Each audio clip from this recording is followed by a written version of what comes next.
The Galactic Institute of Xenopsychology, perched on Altair Prime like an intellectual tumor, swollen with the kind of academic pomposity that could only flourish in a universe where tenure meant immunity from actual thinking. Its crystalline spires twisted skyward in what the architects had smugly called a harmony of enlightened minds. Though anyone with functioning optical organs could see it resembled nothing so much as a collection of particularly pretentious ice picks. Professor Yeth'kar of the Nexari Collective stood before his reflection in the polished obsidian wall of his office, adjusting the ceremonial knowledge rings that adorned his 4 primary thinking tentacles. Each ring represented a degree from a different species' most prestigious institution, because nothing said I'm incredibly smart quite like collecting academic credentials from across the galaxy like some sort of educational magpie. His lecture notes floated in a holographic display before him titled Primitive Emotional Responses in Human Psychology, a Study in Evolutionary Inefficiency. He'd spent the better part of 3 galactic cycles researching human behavior, which was rather like a university professor studying children playing in a sandbox. Except the children occasionally surprised everyone by building interstellar empires. The Nexari considered themselves the galaxy's foremost experts on logic. Their brains, after all, operated on pure computational efficiency, processing information through neural networks that had been optimized over millions of years of evolution. They felt emotions the way humans felt radio waves, distantly aware they existed, but hardly bothered by them. This made them absolutely certain they understood everything about species who fascinating creatures, humans, Yeth'kar murmured to himself, his voice carrying the particular smugness that only academics could achieve when discussing subjects they considered beneath them. So delightfully predictable in their irrationality. His research had revealed what every civilized species already knew. Humans made decisions based on feelings rather than logic, formed attachments that served no strategic purpose, and displayed something they called compassion toward other beings, even when it offered no evolutionary advantage whatsoever. It was rather endearing, really, like watching a species collectively decide that 2 + 2 equaled friendship. The Institute's main lecture hall was already filling with representatives from the galaxy's most intellectually advanced civilizations. The Vorthok delegation had arrived early, their crystalline forms chiming softly as they settled into specially designed resonance chairs. They approached psychology the way they approached everything else, as a mathematical equation waiting to be solved. Beside them, a cluster of hegemony collective drones networked their consciousness, sharing thoughts at light speed in a display that made individual thinking seem quaint and inefficient. The ethereal ascendancy had sent their usual contingent of energy beings who spent most of their time looking down on species still trapped in physical form. They floated in their containment fields, radiating the kind of superiority that could only come from having evolved beyond the need for matter while somehow still finding time to attend academic conferences. Even the philosophical engine had dispatched a representative, a walking computer the size of a small building that processed ethical dilemmas for entire civilization. It had solved the trolley problem in 17 different ways before breakfast and considered human moral reasoning roughly equivalent to a child's first attempt at finger painting. What brought all these diverse species together was their shared fascination with humanity's continued existence. Despite what appeared to be fundamental design flaws, humans seemed to operate under the bizarre assumption that caring about things was somehow important, that emotional bonds strengthened rather than weakened their societies. It was like discovering a species that had achieved space travel by the power of positive thinking. Professor, his research assistant, a young Nexari named toThe, materialized beside his desk with news that made Yeth'kar's thinking tentacles tense with something approaching excitement. The human collective has requested permission to send an observer to today's lecture. Yeth'kar felt his neural pathways accelerate with what lesser species might have mistaken for glee. An observer? How perfectly convenient. Cancel my current presentation. Cancel it, sir. Indeed, today's topic will be the cold logic of survival versus the weakness of emotional attachment. Nothing demonstrates human psychological limitations quite like having one present while we discuss them. The professor began reorganizing his material with the enthusiasm of a scientist who'd just realized his lab rat could watch him perform the maze experiment. He would present case studies from various civilizations, showing how those who abandoned emotional thinking in favor of pure logic invariably emerged stronger, more efficient, more successful. The human observer would sit there, probably taking careful notes with those primitive recording devices they still used, completely unaware that they were witnessing a dissection of their species' fundamental inadequacy. Brilliant, sir, Dithalon agreed, because agreeing with one's superior was logical behavior that served clear hierarchical purposes. As Yeth'kar made his final preparations, he reflected on the delicious irony of the situation. Here they were, the galaxy's most advanced minds, about to demonstrate intellectual superiority to a species that had somehow stumbled into galactic civilization despite being guided by feelings rather than reason. It would be educational for everyone involved, particularly the human, who might finally understand why their kind remained perpetual junior partners in galactic affairs. The universe, Yeth'kar mused, had a wonderful sense of timing. The human arrived with all the fanfare of a maintenance worker showing up to fix a broken light fixture, which is to say none whatsoever. She walked into the Institute's grand reception hall wearing what could charitably be called clothing, and uncharitably be called fabric, that had apparently given up on life. Her outfit consisted of simple dark trousers, a plain jacket that had seen better decades, and boots that suggested she'd walked through several star systems to get there. The assembled academics watched with barely concealed fascination as she approached the reception desk. Here was their subject matter, live and in person, a genuine example of humanity's famous disregard for proper presentation. While every other species had arrived in ceremonial garb designed to display their cultural sophistication, the human looked like she'd dressed by grabbing whatever was closest to her sleeping area. "I'm here for Professor Yeth'kar's lecture," she informed the receptionist, a crystalline collective member whose entire body structure was designed to demonstrate geometric perfection. Her voice carried no particular accent that the universal translators could identify, suggesting either exceptional linguistic training or the kind of practiced neutrality that came from dealing with many different species. The receptionist inquired, its harmonic tones suggesting mild curiosity mixed with the professional courtesy extended to exotic pets. "The human observer," she replied simply, as if proper nouns were an unnecessary luxury. The receptionist's crystalline form flickered with what might have been confusion.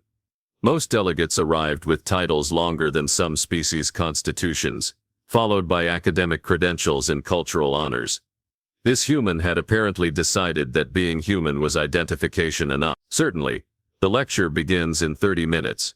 Refreshment alcove is to your left, though I should warn you that most of our sustenance options are designed for species with more diverse dietary requirements." The human thanked the receptionist and moved toward the waiting area, where she immediately became the center of attention in the way that an unexploded bomb becomes the center of attention. Everyone watched carefully while pretending not to stare. The Vorthak delegation chimed among themselves in frequencies that roughly translated to academic excitement. They'd never observed a human in their natural habitat, so to speak. Their research had been conducted entirely through long-range observation and data analysis. Having one present was rather like discovering that one's theoretical equations had sprouted legs and wandered into the laboratory. "Fascinating locomotion patterns," one Vorthak noted to its companion. "Notice how inefficient the bipedal movement appears, yet how stable the overall structure remains." The human, apparently unaware that she was being discussed like a particularly interesting geological formation, found a seat and pulled out what appeared to be an actual paper notebook. Not a holographic display, not a neural interface, not even a basic digital tablet, actual processed tree matter with markings made by applying colored substances to its surface. The Hegemony Collective drones buzzed with shared amusement at this display of primitive technology. Their networked consciousness allowed them to access the sum total of galactic knowledge instantaneously, while this human was apparently planning to record information using methods that predated their species' first attempts at agriculture. "Perhaps," one drone suggested to the collective mind, "we should offer assistance with more advanced recording equipment." But before they could act on this charitable impulse, Professor Yeth'kar made his entrance into the main lecture hall. He'd changed into his most formal academic robes, a flowing arrangement of fabric that seemed to defy several laws of physics, while simultaneously announcing to everyone present that its wearer possessed very important thought. The assembled academics filed into the lecture hall with the reverent dignity typically reserved for religious ceremonies, or public executions. The human followed along, seemingly oblivious to the historical significance of the moment. This was, after all, the first time a member of her species had attended a formal presentation about her own psychological limitations. Yeth'kar positioned himself behind the podium with the satisfied air of someone about to deliver enlightenment to the mass. His lecture materials projected themselves into the air above the audience, displaying charts and graphs that reduced human behavior to neat, predictable patterns. Esteemed colleagues, he began, his voice carrying the authority of someone who'd spent considerable time thinking very highly of himself. Today we embark on an examination of one of the galaxy's most perplexing phenomena, the persistence of emotional decision-making in supposedly intelligent species. The human in the audience looked up from her primitive notebook, her expression politely attentive in the way that suggested she was either deeply interested or expertly hiding terminal boredom. We will explore the cold logic of survival that has allowed civilized species to thrive, contrasted against the self-defeating compassion that characterizes less developed societies. Yeth'kar gestured toward his visual displays with the theatrical flair of someone who clearly enjoyed being the center of attention. His first case study appeared in the air, the rational imperium of Kepler, 432b, a civilization that had achieved perfect efficiency by eliminating all emotional responses from their decision-making process. Their society operated like a well-tuned machine, with each individual fulfilling their optimal role based on pure logical analysis. Observe, Yeth'kar continued, how the elimination of irrational attachments allowed the rational imperium to maximize resource allocation, minimize conflict, and achieve technological advancement at unprecedented rates. The human raised her hand with the casual gesture of someone asking for directions to the nearest restroom. Excuse me, Professor, but didn't the rational imperium collapse approximately 3 centuries ago, due to internal betrayal when their leadership council decided that loyalty was an inefficient emotional construct? The lecture hall fell silent with the particular quality of quiet that occurs when someone has just pointed out that the emperor's new clothes are actually quite transparent. Yeth'kar's thinking tentacles twitched with what lesser species might have recognized as irritation. Well, yes, he admitted, but that simply demonstrates the importance of implementing logical safeguards against such anomalies. The human nodded thoughtfully and made a note in her paper journal, apparently unaware that she'd just deflated her professor's first major point like a balloon meeting a particularly sharp pin. Professor Yeth'kar cleared his throat with the dignified composure of someone pretending that his carefully constructed argument hadn't just been torpedoed by what amounted to a footnote. He adjusted his knowledge rings and moved to his second case study, with the determination of an academic who refused to let facts interfere with a perfectly good theory. Let us examine the efficiency protocols of the Andorian synthesis, he announced, projecting new data into the air. A civilization that achieved perfect resource management by eliminating what they termed wasteful emotional spending on art, music, and other non-essential cultural activities.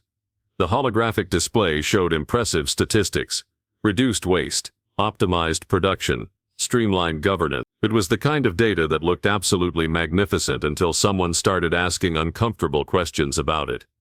The human observer shifted in her seat and raised her hand again, this time with the patient persistence of someone who'd spotted another interesting detail. Professor, I'm curious about their timeline. The efficiency protocols were implemented in what? 247 standard. And their civilization lasted until... Yeth'kar's tentacles performed what could only be described as an academic fidget. The synthesis encountered certain structural challenges. Around 4 years, the human noted, scribbling in her journal. And the cause of their collapse was their inability to maintain social cohesion once they eliminated what they called wasteful cultural bonds. Correct? Their efficiency optimization removed the very social glue that held their civilization together. The assembled academics began exhibiting behaviors that their respective species employed when confronted with inconvenient truth. The Vorthic delegation's chiming took on a distinctly discordant quality. The hegemony collective drones buzzed with what their networked consciousness was trying very hard not to identify as embarrassment. That is, somewhat simplified interpretation of complex sociological factors. Yeth'kar replied, employing the time-honored academic technique of using many words to say very little. Of course, the human agreed with the kind of polite smile that somehow managed to be more devastating than outright mockery. I wouldn't want to oversimplify. Perhaps you could elaborate on how their complex sociological factors differed from what less advanced species might call they stopped caring about each other and their society fell apart. The ethereal ascendancy representatives flickered in their containment fields, which was their species' equivalent of nervous laughter. They had evolved beyond physical forms, but apparently not beyond the capacity for second-hand embarrassment. Yeth'kar pressed onward with the grim determination of someone charging into battle armed only with a strongly worded dissertation. His third case study materialized, the logical dominion of Rigel 7, a species that had achieved unprecedented military success by removing emotional decision-making from their strategic planning. The Dominion conquered 14 star systems through purely rational analysis of tactical advantages, he proclaimed. Their success rate was unmatched because they felt no hesitation, no mercy, no irrational attachment to concepts like proportional response. The human leaned forward with the interest of someone who'd found a particularly fascinating puzzle piece. That's the same logical dominion that was completely annihilated when they miscalculated the response of the empathic alliance, isn't it? Because their purely rational analysis failed to account for how other species might react emotionally to having their civilian populations targeted. The alliance's response was disproportionate to the tactical situation, Yeth'kar admitted. Disproportionate, the human repeated, making another note. So their logical approach was defeated by an emotional response they couldn't predict or understand. Rather like a chess master losing to someone who decided to eat the pieces instead of moving them according to the rule. The philosophical engine, that walking supercomputer that had supposedly solved ethical dilemmas for entire civilizations, made a sound that its translation matrix rendered as processing error. It had apparently encountered a logical paradox that its vast computational arrays were struggling to resolve. Professor, the human continued, would you mind if I offered a different perspective on these case studies? Yeth'kar found himself in the academic equivalent of being asked if he minded having his life's work examined under a microscope by someone who'd apparently been taking notes on all the parts he'd glossed over. I suppose that would be education. The human stood up with the casual grace of someone completely unintimidated by a room full of the galaxy's supposedly superior intellects. She moved to the front of the lecture hall, her simple clothing somehow managing to command more attention than all the ceremonial garb and academic regalia combined. Your case studies are fascinating, she began, but I think they illustrate something different than intended. Each civilization you've mentioned achieved short-term efficiency by eliminating emotional bonds, only to discover that those bonds weren't inefficiencies at all, they were structural supports. She gestured toward the floating displays with the confidence of someone who'd done her homework. The rational imperium collapsed because loyalty isn't just an emotion, it's a strategic resource. When they eliminated it as irrational, they created a society where betrayal was always the logical choice. The Andorian synthesis learned that cultural activities aren't wasteful spending. They're the social infrastructure that makes cooperation possible. And the logical dominion discovered that understanding your opponent's emotional responses isn't a weakness, it's intelligence gathering. The assembled academics sat in the kind of silence that occurs when a fundamental assumption suddenly reveals itself to be fundamentally wrong. It was rather like discovering that gravity had been optional all along, and they'd simply been believing in it out of habit. But surely, Yeth'kar protested with the desperation of someone watching his career prospects evaporate. Pure logical analysis must be superior to decision-making clouded by irrational emotional responses. The human smiled with what appeared to be genuine sympathy for his position. That assumes emotions are irrational noise, rather than evolutionary data processing systems. Fear warns you of danger, anger motivates defense of resources. Compassion builds alliances. Love creates commitment. These aren't bugs in the programming, they're features. She pulled out her primitive paper notebook and flipped through several pages. I've been studying galactic civilizations for quite some time, Professor. Would you like to know what I've discovered about species that try to eliminate emotional thinking? The question hung in the air like a challenge wrapped in politeness. The entire lecture hall waited for an answer that everyone suspected they didn't want to hear. The human's question lingered in the lecture hall's atmosphere like smoke from a particularly educational fire. Professor Yeth'kar found himself in the uniquely uncomfortable position of being a teacher who desperately didn't want to learn what his student was about to teach him. His thinking tentacles performed elaborate knots while he considered whether intellectual curiosity or academic self-preservation should take priority.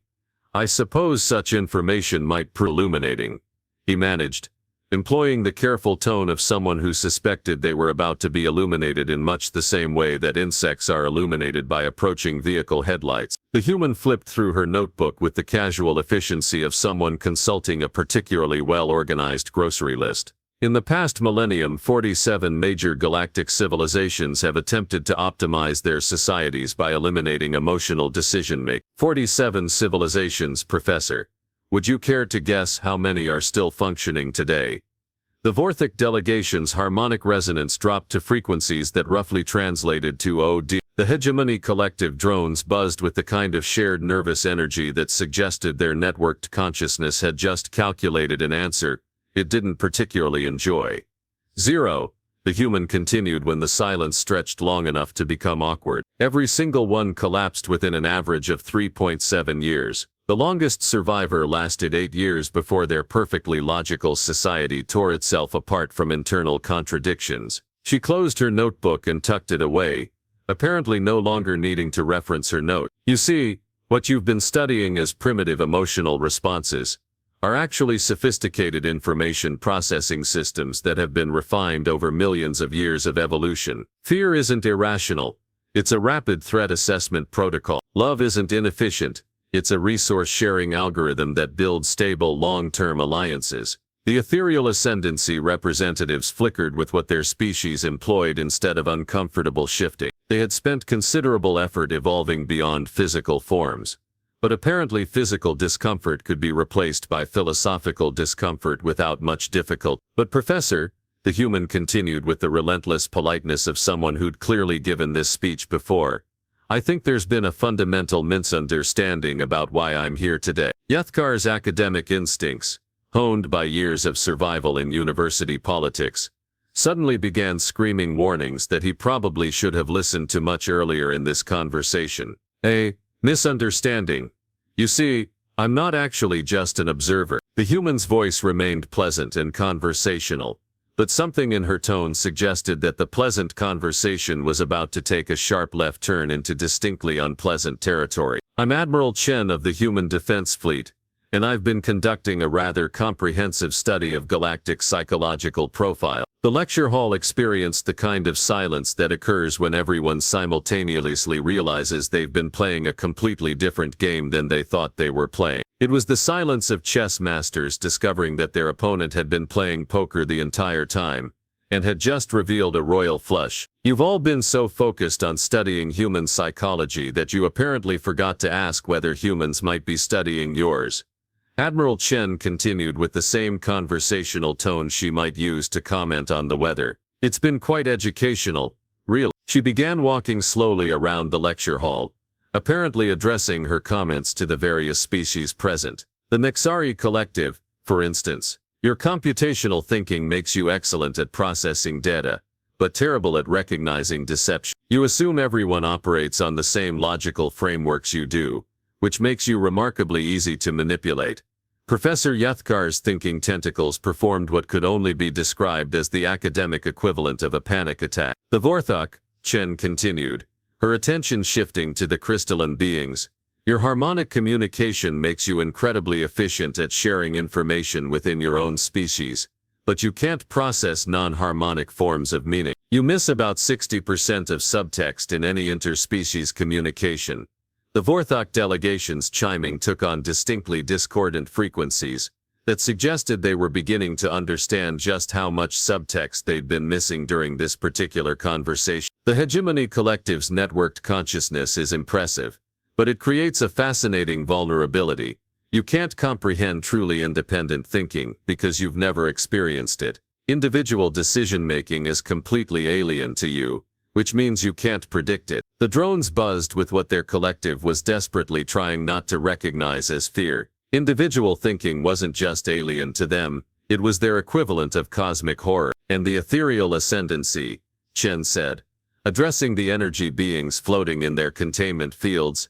Your evolution beyond physical forms makes you feel superior to primitive species, but it also means you've forgotten how physical reality actually works. You can be countered by remarkably simple material solutions that you'd never think to consider. Even the philosophical engine, That walking supercomputer made processing sounds that suggested it was encountering philosophical problems it had never been programmed to solve. Admiral Chen returned to the center of the lecture hall, where Professor Yeth'kar stood frozen in what appeared to be a state of academic shock. You've all been studying humanity as a curiosity, a species that somehow succeeded despite obvious design flaws. But you missed the most important point. She paused, apparently allowing her audience time to process what she was about to tell them. Those aren't design flaws, they're features. Human emotional intelligence isn't a weakness. It's our greatest strategic advantage. While you've been analyzing our primitive responses, we've been using those responses to analyze you. Empathy isn't an efficiency. It's the ultimate intelligence gathering tool. The realization that swept through the lecture hall was almost visible, like watching a wave of understanding crash over the assembled academics and leave them sputtering in its wake. Every species here today operates on predictable logical frameworks. Chen continued. You make decisions based on optimization algorithms that can be calculated, anticipated. But humans, we make decisions based on a complex interplay of logic, emotion, intuition, and about 40 other factors that make our behavior genuinely unpredictable. She smiled with what might have been genuine appreciation for the irony of the situation. You've been studying us like a physics problem, trying to understand our irrational behavior, but we've been studying you like a psychology experiment, learning exactly how your rational behavior works. Professor Yeth'kar finally found his voice, though it emerged as something closer to a whisper than his usual commanding academic tone. You mean, all this time, while you've been holding conferences about human psychological limitations, humans have been attending those conferences and taking notes, Admiral Chen confirmed. We've learned more about galactic species psychology in the past 50 years than most civilizations learn about each other in centuries. She retrieved her primitive paper notebook and held it up. This contains detailed psychological profiles of every major galactic civilization, including specific recommendations for diplomatic, military, and economic strategies based on your species' cognitive limitations. What you've been studying as our weakness has been our method of studying your weaknesses. The Admiral walked toward the exit, pausing at the threshold to deliver her final observation. Today's lecture was supposed to be about human compassion. You changed it to demonstrate the superiority of cold logic over emotional thinking. I think we can all agree that the lesson plan worked out exactly as intended. And with that, she left the lecture hall, leaving behind a room full of the galaxy's most advanced intellects to contemplate the uncomfortable possibility that they had just been intellectually outmaneuvered by a species they had considered primitive. Professor Yeth'kar stared at his notes on the cold logic of survival, wondering if perhaps he should have stuck with the original lecture topic after all. Somehow a discussion of human compassion seemed considerably less threatening than discovering that human intelligence had been systematically cataloging galactic stupidity while everyone else was busy feeling superior. The universe, he reflected with newfound humility, apparently had a sense of irony that was far more sophisticated than any of them had given it credit for.